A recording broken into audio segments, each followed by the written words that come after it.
Olá!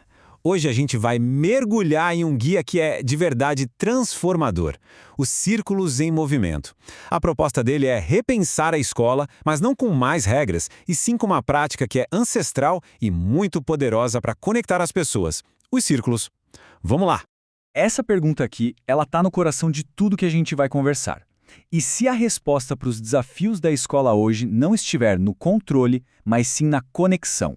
A proposta é uma troca de foco total. Em vez de gerenciar comportamentos, a gente passa a construir relacionamentos.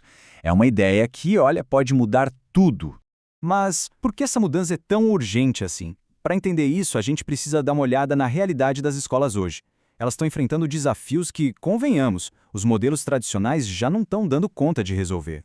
Essa citação do guia resume basicamente tudo. A segurança que permite que alguém fale não é só física, né? É emocional. Quando não existe um ambiente de confiança, a comunicação simplesmente quebra. O aprendizado trava e os conflitos só ficam mais profundos. E aí entra a tal da abordagem de tolerância zero. A gente vê muito isso. O foco é em punir e em excluir. Só que tem um problema. Na maioria das vezes, isso não ensina nada. Pelo contrário, só afasta o aluno ainda mais e, assim, raramente resolve a causa do problema. Acaba virando um ciclo de distanciamento. O resultado é esse ciclo que está bem claro aqui nos pontos. Alunos que se sentem desconectados, punições que mais excluem do que educam, necessidades emocionais que são completamente ignoradas e, no fim das contas, relações que se quebram. É um cenário que pede, assim, com urgência, uma nova abordagem.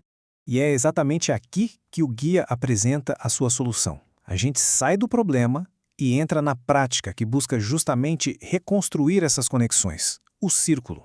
O ponto central é este. Um círculo é muito mais do que só sentar em roda. É um espaço intencional, sabe? Com uma estrutura pensada para criar segurança e igualdade. Um lugar onde todo mundo pode se expressar de forma autêntica e, o que é mais importante, ser ouvido de verdade.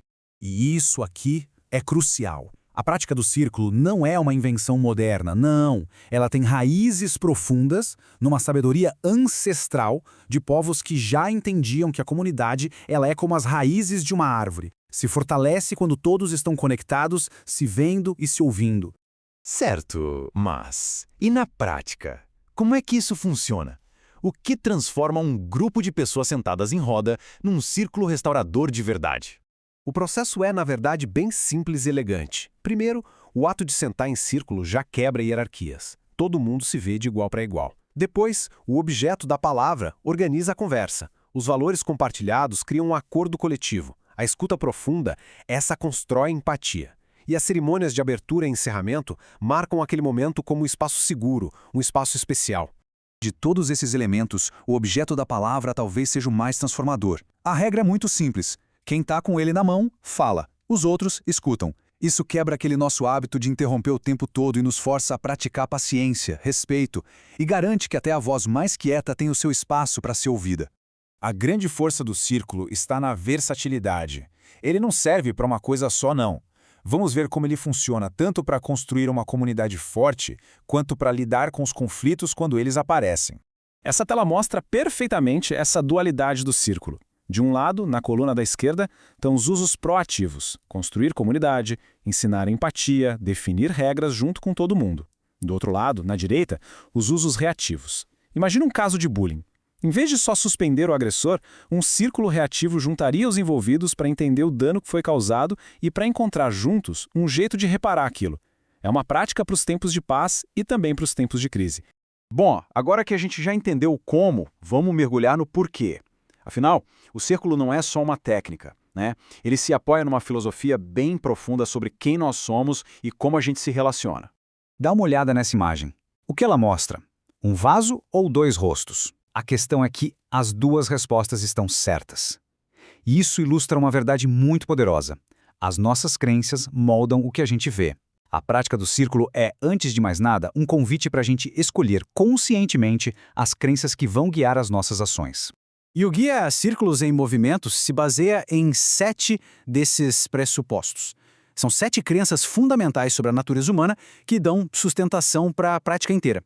Vamos dar uma olhada em 2 delas que são bem reveladoras. O primeiro pressuposto é o ponto de partida de tudo. É a crença de que a essência de cada pessoa é boa, sábia e poderosa. Isso significa separar a pessoa do comportamento dela. O erro é uma ação, não a identidade de alguém. Só essa crença já muda completamente o jeito de olhar para um aluno que cometeu um erro. Já o terceiro pressuposto explica por que os círculos são tão eficazes. Ele diz que todos nós temos uma necessidade muito profunda de pertencer, de se conectar. Um comportamento problemático muitas vezes é só um sinal de que essa necessidade essencial não está sendo atendida. O círculo, então, busca restaurar essa conexão perdida. Portanto, adotar os círculos é muito mais do que só uma atividade nova. É uma mudança de paradigma mesmo. É uma nova forma de ver os alunos, os colegas, a escola. Uma mudança que leva a gente do controle para a conexão, do isolamento para o sentimento de pertencer.